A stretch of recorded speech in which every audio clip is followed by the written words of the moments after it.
Today, we are tracking 3 immediate compliance updates from the IRS: new reporting forms for tax year 2026, a standard LLC clause that terminates S-Corp elections, and the hidden cost of late partnership relief.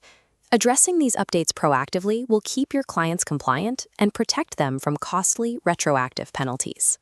This highlights the newly finalized IRS information returns for 2026, primarily introducing Form 1099-DA for digital asset proceeds and Form 1098 VLI for vehicle loan interest.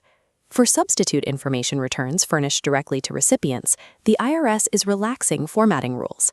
Address fields no longer need to be broken out into individual entry boxes.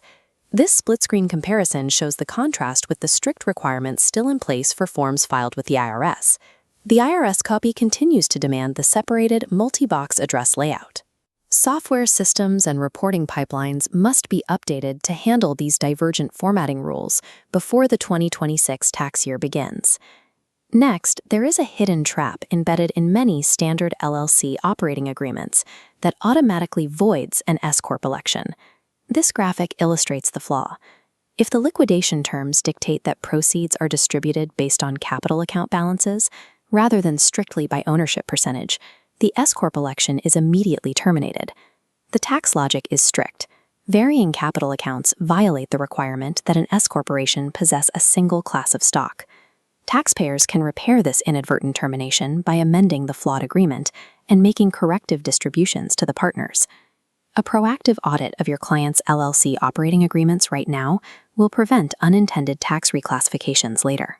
Finally, the IRS is actively issuing rulings that grant late Section 754 election relief for partnerships following a partner's death or an inadvertent failure to file.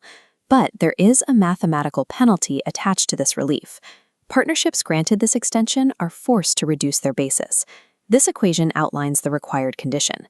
The mandatory basis reduction must equal the exact depreciation that would have been allowable had the election been timely.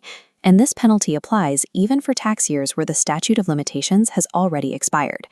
While professionals can rescue a missed step-up in basis, they have to calculate and absorb that retroactive depreciation penalty to do so.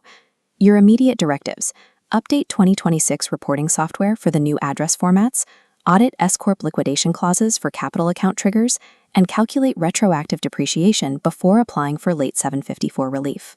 Read the full tax brief to verify the underlying IRS citations, review the written determinations, and ensure your clients are protected.